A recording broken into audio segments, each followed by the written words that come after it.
있고 또 중고등부 친구들도 있기 때문에 이제 룻기에 대해서 이제 전반적으로 조금 잠깐 설명을 드리고 좀 시작을 하자고 한다면, 룻기는 이제 그런 성경이에요. 바로 앞에 있는 성경이 이제 사사기인데, 사사기는 그런 성경입니다. 뭐 기드온이나 또 삼손 이런 사람이 하나님께서 특별히 어려운 중에 있는 이스라엘 백성들을 구원하시고 도우시려고 지도자, 특별히 지도자로서 사사를 세우셨는데, 그런 사사를 중심으로 하나님께서 이 백성을 이끌어 가시는 이야기가 바로 직전까지 나오는 이제 사사기의 이야기예요. 그리고 이제 룻기가 있고 그 다음에 이제 사무엘 상하 이야기가 나오는데, 사무엘 상하는 하나님께서 뭐 사울 왕이나 다윗 왕이나 솔로몬과 같은 그런 왕을 중심으로 하나님의 나라를 이루어가는 이야기가 사무엘 상하의 이야기입니다. 그래서 이 두 성경을 연결하는 성경이 룻기인데, 어떻게 이 성경이 두 성경을 연결하느냐 하면은, 이 사사 시대에 살았던 이 룻이라는 사람을 통하여서 자손이 태어나는데, 그 자손이 누구에게로 연결되냐면 나중에 다윗이라는 왕으로 연결되게 돼요. 그래서 이제 그 연결고리가 되는 이 성경이 바로 룻기라고 할 수가 있습니다. 오늘은 룻기 2장을 보는데, 룻기 1장의 내용은 그런 내용이었어요. 이제 아직 이제 룻이 아니죠. 이제 나오미와 엘리멜렉의 그 가정이 있었는데, 이제 두 아들을 가진 4인 가족이었습니다. 이제 그 가정이 가뭄과 흉년이 이스라엘 베들레헴 땅에 든 게 너무나도 힘들고 어려웠어요. 그래서 이제 그 상황 가운데 도저히 견디다가 좀 뭔가 잘 살아보자, 좀 더 살 길을 좀 찾아보자 해서 이제 모압 땅으로 이민하여서 좀 살 길을 찾게 되었습니다.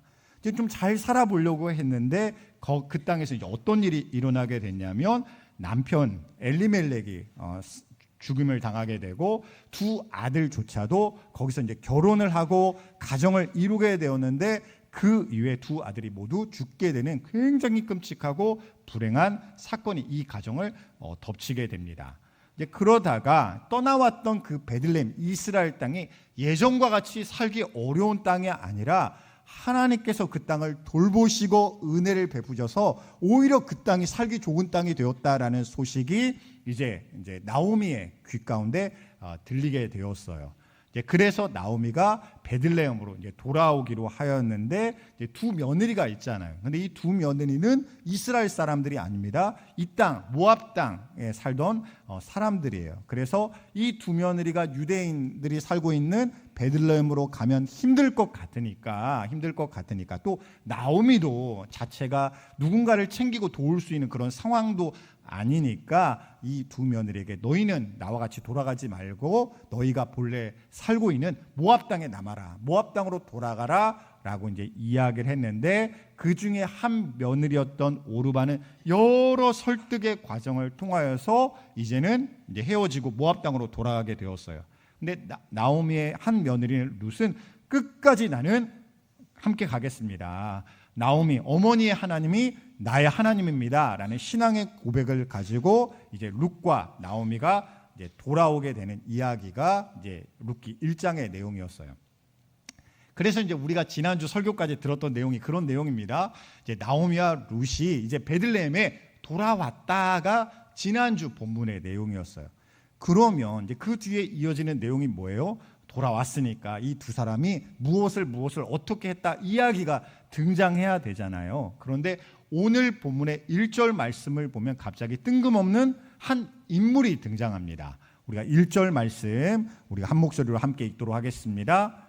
나오미의 남편 엘리멜렉의 친족으로 유력한 자가 있으니 그의 이름은 보아스더라. 여기 보면 누가 등장해요? 보아스라는 사람이 등장합니다. 이 보아스를 말씀하시는 것은 지금 나오미와 룻에 대한 이야기를 하고 있는데, 갑자기 보아스를 이야기하시는 것은 그런 내용이에요. 아직 나오미나 룻은 이 보아스를 만난 적이 없습니다. 아직 그 존재를 알지 못하는 때예요. 그런데 하나님께서는 이 사람을 거론하면서 내가 너희를 위하여 보아스를 준비해 놓았다, 보아스를 예비해 두었다라고 하나님께서 그들에게 또 우리에게 말씀하고 계시는 것입니다. 그럼 보아스는 어떤 사람일까? 1절 말씀에서는 두 가지로 이 보아스를 설명하고 있어요. 첫째로는요, 남편 엘리멜렉의 친족이라는 것입니다. 이게 무엇이냐면 가까운 가족이라는 거예요.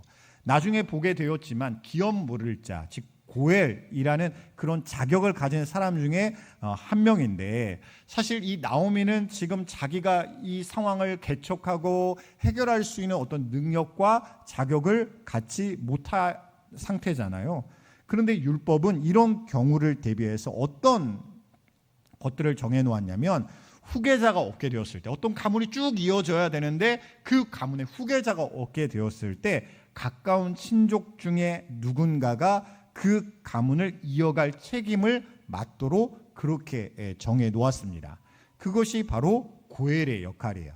두 번째로는 어떻게 설명하냐면 그는 유력한 자다라고 설명을 하고 있습니다. 이게 히브리어는 깃보르 하일이라는 단어인데, 이 단어가 성경에 몇 번 등장하는 단어입니다.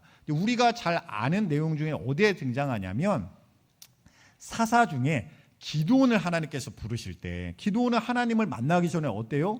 막 자기가 가진 것들을 빼앗길까 봐 벌벌 떨면서 두려워서 막 숨어서 그 수확물을 막 타작하고 있었던 그런 모습의 사람이었잖아요. 근데 하나님께서 너를 내가 사사로 세울 거야, 너를 통하여 이 백성을 구원할 거야 라고 얘기할 때, 나는 그런 사람 아닙니다, 나는 그런 거 못합니다 라고 기드온이 거절하고 거부를 하였어요. 그때 하나님께서 이 기드온을 부르셨던 내용이 깃보르 하일이라는 단어예요. 그게 뭐냐면 큰 용사라 라고 얘기하는 거예요. 너는 큰 용사야 라고 말씀하신 단어가 바로 이 유력한 자라는 그 단어와 같은 단어입니다. 그래서 이 단어 뜻으로 보면요, 어떤 의미가 있냐면 가진 것이 많은 자, 능력이 출중한 자, 소유가 많은 자, 이런 의미가 바로 이 단어입니다. 근데 여기에서 이 단어를 사용했을 때는 단순히 가진 게 많은 사람이야 라고만 이야기하려고 이 단어를 사용한 게 아니에요. 뒤어서 이제 이 인물에 대한 내용들이 나오겠지만, 이 인물은 그냥 가진 것만 많은 것이 아니라 그의 신앙과 인격이 준비된 사람, 그래서 공동체에 속한 사람들이 신뢰를 보내는 사람, 그런 존귀한 사람이라는 의미가 이 유력한 자라는 단어에 담겨져 있습니다. 근데 하나님께서 그런 사람을 예배해 두셨다는 거예요. 그를 충분히 돕기에 이런저런 것들을 갖추어 준비된 사람을 하나님께서 예비해 놓으셨다는 것입니다. 근데 룻의 입장에 보면 어때요? 룻은 아무것도 보이질 않는 거예요. 하나님은 이렇게 너를 위해서 모든 것들이 갖춰진 그런 존재를 이렇게 준비해 놓았어 라고 말씀하고 계시지만, 아직은 룻은 그것을 알지도 못하고 보지도 못한 상태입니다. 근데 그런 상황 가운데 어떻게 그 일들을 받아들일 수 있냐면, 특별히 3절을 보면 이런 단어가 등장해요. 바로 우연히라는 단어가 나옵니다. 룻이 이삭을 주우러 여러 밭 중에 어떤 한 밭을 갔는데, 우연히 그 밭이 누구의 밭이에요? 그 밭이 보아스의 밭인 거예요. 그리고 4절을 보면 어떤 단어가 나오면 마침이라는 단어가 나옵니다. 마침 보아스가 그때에 이 룻이 그 밭에서 이삭을 줍고 있는 그때 마침 보아스가 자기 밭을 찾아오는 일이 일어나게 됩니다. 즉 우리의 눈에는요, 이것도 우연이고 이것도 그냥 되다 보니까 그렇게 된 거야 라고 생각할 수 있는 일들이겠지만, 하나님께서는 그 모든 것들을 우연이 아니라 하나님의 백성이요 자녀된 우리를 위한 필연으로 준비하시고 만들어 주셨다는 거예요. 사실 우리가 추수감사주의를 맞이하였잖아요. 우리가 감사의 절기를 맞이해서 우리가 헌금과 예물을 준비하여 교회로 하나님께 예물을 드리고 있지만, 이런 감사에 대한 내용들을 들으면 우리의 마음 가운데 한켠에는 그래 너무나도 감사하지 이런 마음도 있지만, 내 삶이 지금 감사할 만한 상태가 아닌데, 감사할 그런 일과 제목들이 떠오르질 않는데, 이런 생각이 우리 가운데 들 수가 있을 것입니다. 마치 마른 행주를 막 짜내어 뭔가 막 물을 내어야 되는 것처럼, 그렇게 감사를 짜내어야 되는 것처럼 우리가 감사에 대한 설교를 들을 수가 있어요. 근데 오늘 본문의 말씀은 이렇게 말씀하시는 거예요. 하나님께서는요, 내가 깨닫지 못하는 여러 과거와 상황 가운데 감사의 일들을 이미 이루어 두셨다는 거예요. 근데 우리는 어떻게 지나가요? 우연히, 마침 이런 일들로 지나왔다는 거예요. 이게 하나님께서 나를 통하여 이루시고 지키시고 보호하셔서 나뿐만 아니라 내 가정과 신앙의 공동체 모든 것들을 하나님의 합력함으로 선을 이루어 이때까지 오게 되었는데, 우리는 생각할 때 굵직굵직한 무언가만 떠올리면서 그래, 이것은 하나님께 감사할 일이지, 이건 감사의 제목이지 라고만 생각할 수가 있다는 것입니다. 그러면 누가 감사할 수 있을까? 감사의 사람은요, 오직 믿음의 사람만 감사할 수 있을 줄 믿으시기 바랍니다. 즉 하나님께서 하신 일들을 내가 믿음의 눈으로 깨닫고 볼 수 있는 그 사람, 그 모든 것들을 하나님의 은혜 가운데 진리와 말씀 가운데 해석할 수 있는 그 사람, 그 사람만이 하나님께 감사를 드릴 수가 있다는 거예요. 그래서 오늘 본문 말씀은 이렇게 얘기합니다. 우리의 삶 가운데 우연이 없다는 거예요. 그냥 우연히 누군가를 만나고 우연히 어떤 일이 이루어지게 되고 어떤 일들이 이렇게 회복되고 해결되었던 그런 일들이 하루하루 이루어졌던 것이 아니라, 우리의 눕고 일어남, 우리의 먹고 마심, 우리가 만나고 행하는 모든 일들 가운데 필연적으로 간섭하시는 하나님의 역사심이 우리 가운데 지금도 과거에도 장래에도 이루어졌고 이루어질 것이다 라고 우리에게 말씀하고 계시는 거예요. 우리는 그 말씀을 들어야 내 삶 가운데는 하나님이 계셨구나. 내가 집에서 홀로 머물고 있을 때에도, 내가 무언가에 내 마음을 빼앗기고 있을 그때에도 하나님을 떠올리지 못하는 중에 있었지만, 그럼에도 예배의 자리에 나오는 모든 과정과 시간 가운데도 하나님은 나와 함께 계셨구나 라는 것을 우리는 깨닫게 된다는 것입니다. 우리는 교회를 생각해도 그래요. 교회가 우연히 이 자리에, 포천시 가산면의 가산제일교회라는 이 교회가 서게 된 것이 아닙니다. 특별히 우리가 64주년을 맞이하게 되었는데, 목사님들이 저에게 질문할 때가 있어요. 배 목사님, 목사님은 가산제일교회 몇 대 목사님입니까? 라고 물을 때가 있어요. 그럼 제가 막 헷갈리더라고요. 몇 대 목사님인가? 그래서 제가 9번째 목사입니다 라고 얘기하면 보통 깜짝 놀라세요. 그렇게 많이 됐냐고. 그런데 사실은 여러 과정과 사건들을 거치면서 지금까지 오게 되었잖아요. 특별히 이제 원로 목사님도 함께 계시지만, 그 자리를 여러 가지 과정과 시간을 거쳐서 목사님을 중심으로 지나왔던 그 믿음의 과정들과 시간들이 있었기 때문에 하나님께서 우리 교회를 사라지지 않게 하시고, 정말 하나님이 기뻐하시고 하나님이 지금도 쓰실 수 있는 그런 교회로 이 자리에 뿌리를 내리게 하여 주셨잖아요. 그런 믿음으로 바라볼 때 우리는 감사할 수 있는 거예요. 내가 지금 이러한 저런 상황 가운데 이런 일도 있었고 저런 일도 있었고 이런 위기도 있었고 저런 힘든 일도 있었지만, 그 모든 것을 하나님의 은혜로 지나올 수 있었습니다. 그래서 우리 교회가 여기까지 있었고, 우리 각 성도들이 이곳에 있을 수 있고, 지금도 하나님 앞에 믿음으로 영광 돌릴 수 있는 그런 믿음의 사람이 되게 하셨습니다. 그런 영광을 하나님께 올려드릴 수 있는 것입니다. 제가 우리 교회는 신앙생활을 오랫동안 하신 분들이 참 많죠. 특별히 우리 교회에서만 오랜 기간 동안 신앙생활 하신 분들이 많이 계십니다. 그래서 제가 이야기를 나누면서 예전에 신앙생활 하셨던 그런 모습들, 또한 교회에서 여러 가지 또한 섬기고 봉사하셨던 그런 일들, 또한 좋았던 일들, 힘들었던 일들, 그런 일들을 제가 많이 들으면서 느끼는 것은, 하나님께서는 참 다양한 손길들을 통하여서 다양한 분들을 통해서 그 빈자리를 빈틈없이 채워 오셨구나라는 그런 생각이 들었어요. 그런 믿음으로 우리 교회를 바라보니 앞으로도 어떻게 바라보게 돼요? 지금까지도 이렇게 역사하셨는데 앞으로도 우리의 여러 가지 일들을 하나님께서 일부의 사람들이 아니라 여러 다양한 사람들을 통해서 하나님께서 이룰 수 있도록 주님께서 도와주시겠구나, 하나님께서 축복하여 주시겠구나라는 그런 마음이 저에게 드는 것입니다. 룻에게도 그런 믿음이 있었어요. 룻은 상황이 그렇게 좋은 상황이 아닙니다. 룻은 어때요? 모압 여인이에요. 모압 사람이라는 것은요, 이스라엘 사람들이 볼 때 저 사람들은 우리와 절대로 섞일 수 없는 사람이야, 저 사람들은 우리와 연결될 수 없는 사람이야 라고 생각하는 부류의 사람들입니다. 선을 긋는 거예요, 저 사람들과는. 그런 사람이 바로 룻이라는 여인입니다. 그런데 자기가 홀로, 아무도 아는 사람이 없습니다. 어머니 라우미와 돌아오기는 했지만 이곳 가운데 누군가를 아는 체 하면서 누군가에게 도움을 구하면서 함께 뭔가를 해볼 수 있는 그런 상황이 전혀 아니에요. 그냥 꼼짝 않고 그냥 가만히 있을 수밖에 없는 그런 상황 가운데 있었습니다. 그런데 오늘 본문 2절 말씀을 보세요. 우리가 2절 말씀 함께 읽도록 하겠습니다.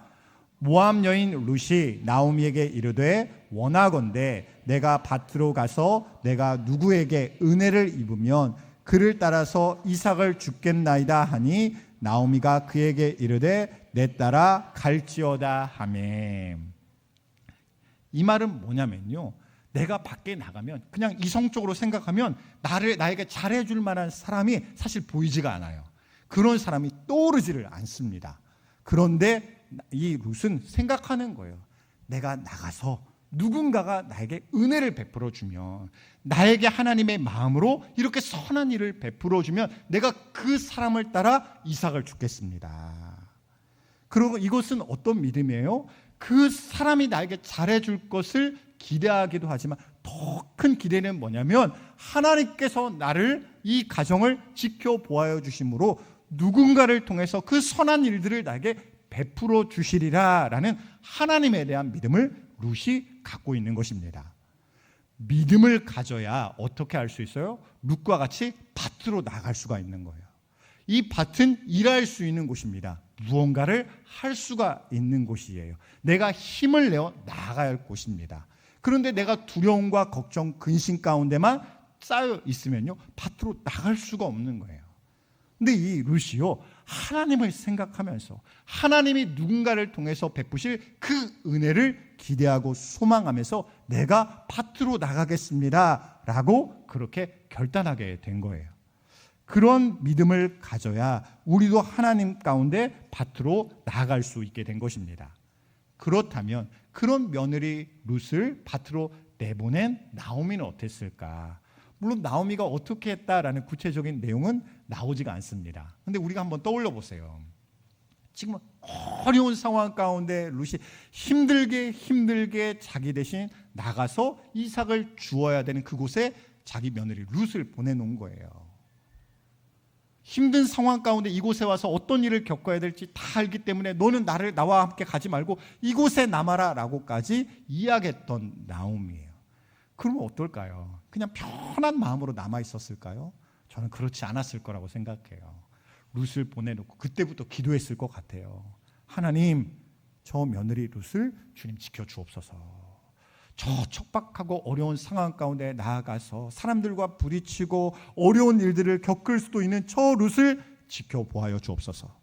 또한 그녀가 말했던 것처럼 하나님께서 준비된 예비된 사람을 보내주셔서 선한 어떤 처분과 대우를 받을 수 있게 하여 주시고, 또한 하나님께서 하게 하시는 그 일들을 하고 돌아올 수 있게 하여 주옵소서라고 며느리를 위하여, 룻을 위하여 기도했을 것입니다.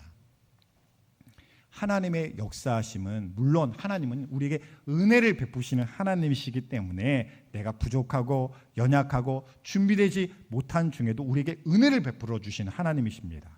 그런데 성경의 곳곳을 보면 어떤 사람이 하나님의 은혜와 응답을 얻냐면 하나님 앞에 간절히 믿음으로 나아가는 사람에게 하나님이 더 큰 역사하심으로 응답하여 주시더라고요.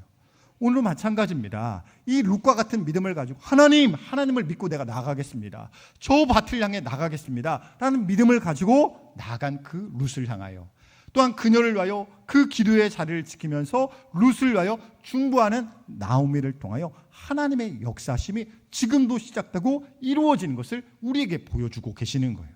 왜 이것을 보여주고 계실까요? 그 믿음의 자리로 우리도 나아가라는 거예요. 주저하고 있는, 하나님 제가 거기 나가서 잘할 수 있을까요? 제가 그 일을 감당할 수 있을까요? 잘 될 수 있을까요? 이런 걱정 근심만 하고 있는 것이 아니라 하나님을 믿는 믿음을 가지고 그 헌신과 봉사와 사명과 순종의 자리에 내가 나아가 보겠습니다, 내가 감당해 보겠습니다 라는 그 믿음을 가지고 밭으로 나아오라고, 또한 나오미와 같이 그 기도의 자리, 중보의 자리를 지키면서 함께 합력하여 선을 이루실 하나님 앞에 함께 기도하라고 이렇게 우리에게 초청의 말씀을 부르고 계시는 것입니다. 이렇게 될 때 어때요? 우리는 우연으로 이루어지는 세상을 보는 것이 아니라 하나님의 그 섭리 가운데 이루어지는 하나님의 인도하시는 그런 세상을 보게 될 줄 믿으시기 바랍니다. 하나님께서는 이 눈을 우리 가운데 허락해 주시려는 거예요. 이 믿음을 우리 가운데 주시려는 것입니다. 오늘도 우리가 이 모든 우연을 이루셔서 인도하신 하나님을 볼 수가 있는데, 이 우연한 그런 밭 가운데 룻이 가게 되었을 때 이제 보아스가 찾아가게 되죠. 그리고 보아스가 찾아와서 그곳에서 일하고 있는 사람들과 나누는 대화가 기록되어 있습니다. 그게 4절 말씀인데 우리가 4절 말씀 함께 읽도록 하겠습니다. 마침 보아스가 베들레헴에서부터 와서 베는 자들에게 이르되 여호와께서 너희와 함께 하시기를 원하노라 하니 그들이 대답하되 여호와께서 당신에게 복 주시기를 원하나이다 하니라. 물론 이것은 일반적인 인사로 보일 수도 있습니다. 그런데 이 짧은 대화를 통해서 보아스의 밭이 어떠했을지, 이곳에서 일하는 그런 사람과 보아스가 어땠을지를 우리는 짐작할 수가 있어요. 첫째로 우리가 생각할 수 있는 것은요, 이곳은 하나님의 이름이 자연스럽게 고백되는 곳이라는 곳입니다. 즉 보아스의 밭은 단순히 일하는 곳이 아니라는 거예요. 하나님의 이름이 고백되고 울려 퍼지는 그런 신앙의 공동체요 장소였다는 것입니다. 우리도 마찬가지입니다. 믿음의 사람이 거하는 그곳은요 보아스의 밭과 같은 곳이 되어야 한다는 거예요. 물론 믿음의 사람들만 모여가지고 정말 좋은 믿음의 사람들만 모여 있을 때는 더욱더 그러겠죠. 하나님의 이름으로, 은혜로, 진리로, 말씀으로, 영적으로, 교제로 이루어지는 그런 일들이 풍성하게 이루어지게 될 것입니다. 그런데 우리의 모임이 혹여는 믿음이 좋은 사람과 믿음이 어린 사람들이 섞여 있을지라도, 혹은 믿음의 사람과 불신자가 함께 어울리는 그런 가정이나 일터 가운데 있을지라도 하나님께서 능력 주시고 하나님께서 믿음 주시면 나를 통하여 선한 하나님의 영향력이 이루어질 수 있는 능력의 이름 대신 하나님의 이름을 우리 가운데 허락하여 주신다는 것입니다. 그러려면 어떻게 돼요? 내가 하나님의 이름을 믿어야 되는 거예요. 그 능력의 이름 하나님을 믿고 의지해야 되는 것입니다. 그렇게 될 때 내 태도를 통하여, 내 행동을 통하여, 또한 내 입술을 통하여 하나님의 하나님 되심이 고백되게 하시고 말씀에 근거한 모든 영적인 기준에 맞는 그런 말과 행동을 우리를 통해서 보게 하여 주시는 것입니다. 두 번째로는요, 주인과 일꾼의 관계였지만 서로가 존중하며 축복하는 관계였다는 거예요. 단순히 일로만 묶일 수도 있는 관계였지만 일만으로 묶이는 관계가 아니라 서로를 존귀히 여기며 서로를 축복하는 그러한 선한 관계가 이루어질 수 있게 되었습니다. 마지막으로 세 번째는요, 약한 자를 배려하는 그 문화가 그 가운데 있었어요. 특별히 율법에 따라 밭 모퉁이를 남겨놓고, 이곳은 어려운 사람, 힘든 사람, 가난한 사람이 줄 수 있도록 그렇게 남겨놔라고 보아스가 이야기했던 그 모퉁이 밭이 있는 그런 배려가 있는 모임과 장소가 되었던 것입니다. 이것을 통해서 우리에게 생각하게 하는 것은요, 우리 교회가 그런 교회가 되어야 된다는 거예요. 하나님께서 지금까지 만들어 오신 교회는요, 바로 이런 교회입니다. 하나님의 이름이 서로에게 고백되고 선포되면서 하나님이 바로 이런 하나님이셔, 나에게도 이런 하나님이 되시고 너에게도 이런 하나님이 되어주셔 라고 서로에게 권면하고 도전하고 위로하고 격려할 수 있는 교회, 그런 신앙의 공동체가 우리 교회가 되어야 한다는 것입니다. 그리고 교회는요, 일만 하는 곳이 되어서는 안 된다는 거예요. 여러 가지 사역이 있죠. 여러 가지 해야 할 일들이 있습니다. 보이는 일들도 있지만 보이지 않는 중에도, 주중에도 나와서 교회를 꾸미고 청소하고 챙기는 여러 가지 일들이 계속해서 이루어져야 우리가 자연스럽게 모임을 가지고 예배를 드릴 수 있는 그런 사역들이 분명히 있습니다. 근데 우리가 일을 위해서 만나는 게 아니잖아요. 일을 위해서 모이는 게 아니에요. 일이 중심이 되면 어떻게 되면 일이 잘못되면 내 마음에 화가 일어납니다. 막 사람을 미워하게 돼요. 증오하게 돼요. 탓하게 됩니다. 더 일이 잘 될 수 있는데, 더 일이 잘 돼야 되는데 그 일에 대해 저 사람이 뭘로 보여? 장애물과 방해물로 보여요. 저 사람이 없으면, 저 사람과 함께 하지 않으면 더 잘할 수 있는데 그런 관계로 이루어지게 되는 것입니다. 근데 교회는 어때요? 생명을 나누는 공동체가 돼야 되고 은혜를 이루는 공동체가 돼야 되잖아요. 일은 조금 더딜 수가 있어요. 일은 좀 부족할 수도 있습니다. 그러나 어떻게 돼요? 이 일을 통해서 하나님의 뜻이 이루어지고 영원히 살아나는 역사가 우리 가운데 이루어져야 된다는 것입니다.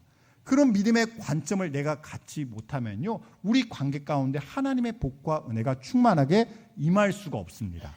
그러려면 성숙한 믿음의 소유자 가운데 어떤 마음이 있으냐면 약한 자를, 신앙이 어린 자를 배려하는 그런 신앙의 문화가 우리 가운데 있어야 된다는 거예요.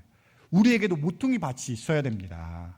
특별히 경제적으로 어려운 사람을 돕는 그런 일들도 우리 가운데 이루어져야 되겠지만 더 중요한 것은 영적으로 메마르고 부족하고 준비되지 못한 그런 성도들과 사람들을 위한 어떻게 보면 배려하는 그런 장소와 모임과 관계가 우리 가운데 이루어져야 된다는 거예요.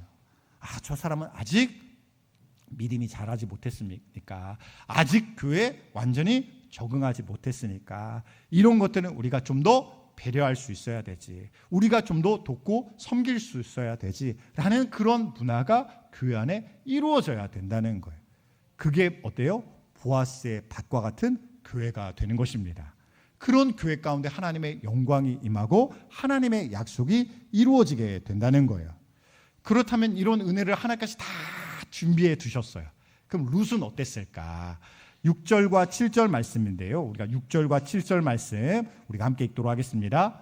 베는 자를 거느린 사환이 대답하여 이르되 이는 나오미와 함께 모압 지방에서 돌아온 모압 소녀인데 그의 말이 나로 베는 자를 따라 단 사이에서 이삭을 죽게 하소서 하였고 아침부터 와서는 잠시 집에서 쉰 외에 지금까지 계속하는 중이니이다. 이게 어떤 말이냐면 이때 나온 말이에요.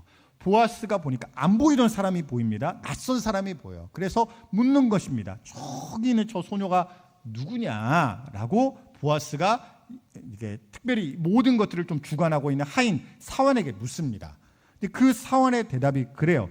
이 사람은 나오미와 함께 모압 지방에서 돌아온 모압 소녀입니다. 근데 여기서 그의 소개가 끝나지 않아요. 추가적으로 설명합니다. 뭐라고 생각하냐면 그가 나에게 이렇게 정중하게 요청했습니다. 여기서 내가 이렇게 이삭을 주어도 됩니까? 라고 정중하게 저에게 요청을 했습니다. 그리고 제가 지켜보니까 지금까지 쉬지를 않더라고요. 아침부터 지금까지 계속해서 수고하며 힘들 텐데도 그렇게 해서 성실하게 지금까지 일하는 걸 제가 봤습니다. 제가 라고 묻지도 않는 그런 말을 보아스 주인에게 이 사환이 이야기를 하고 있는 거예요.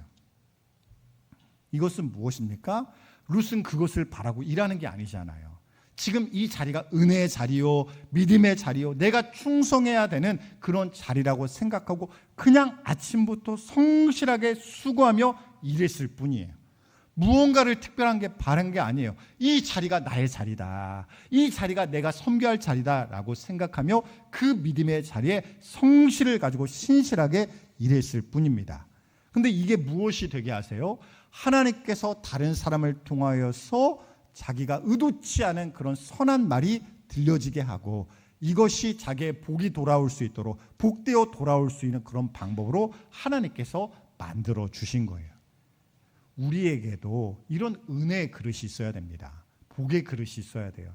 하나님은 베푸시는 하나님이세요. 우리에게 부어주시는 하나님이십니다. 그런데 내 신앙의 삶이 만일 간장종지처럼 준비되지 못한 작은 그릇과 같은 그런 영적인 상태요, 믿음의 상태요, 내 어떤 신앙의 삶의 모습이 그 정도에서 확장되지 못하고 계속해서 머물러 있으면요, 폭포수와 같은 그런 은혜가 부어줘도 그것만 내가 누릴 수 있는 거예요. 그것만 내 은혜인 줄 알고 사는 것입니다. 근데 이 은혜의 그릇을 하나님께서 나에게 은혜 베풀어 주셔서 역사하셔서 말씀으로 채워주시고 하나님께서 내 신앙을 이렇게 키워주시고 자라게 하셔서 이 은혜의 그릇이 정말로 큰 것으로 넓은 것으로 하나님 앞에 준비되면 하나님께서 부어주실 때, 하나님께 역사하실 때, 그래 하나님께서 이만큼 채워주신 하나님이시지, 이만큼 역사하신 하나님이시지 라고 우리가 믿음으로 고백하고 하나님께 영광을 돌릴 수 있는 것입니다. 사랑하는 성도 여러분, 하나님께서는요 우리에게 감사의 능력을 주셨어요. 근데 이 감사는 억지로 짜내는 감사가 아닙니다. 없는데 막 만들어내는 감사가 아니에요. 이미 주신 막 보석들이, 금이 내 삶의 밭이라는 땅이라는 그곳에 막 묻혀 있어요. 그럼 어떻게 돼요? 그걸 캐내야 되죠. 그것이 있는 줄 알고 내가 캐내어야, 어떨 때는 막 캐내도 보이지 않는 것 같은 그런 일들과 시간들도 있겠지만 그곳에 있다면 우리가 캐내다 보면 어때요? 그것을 캐낼 수 있게 되겠죠. 그걸 만날 수 있게 될 거예요. 아, 그렇구나. 하나님께서 나에게 이런 은혜를 베풀어 주셨구나. 이런 일들을 이루셨구나 라는 것을 우리가 캐내는 신앙이 되게 하여 주실 것입니다. 오늘도 우리의 밭이 그런 보석과 같은, 정말 금광과 같은 그런 밭이 되게 하여 주셔서 우리가 믿음으로 나아가기만 하면, 룻과 같이 그 밭에 나아가기만 하면 그 감사의 제목으로 은혜의 결실로 우리를 채워주실 줄 믿으시기 바랍니다.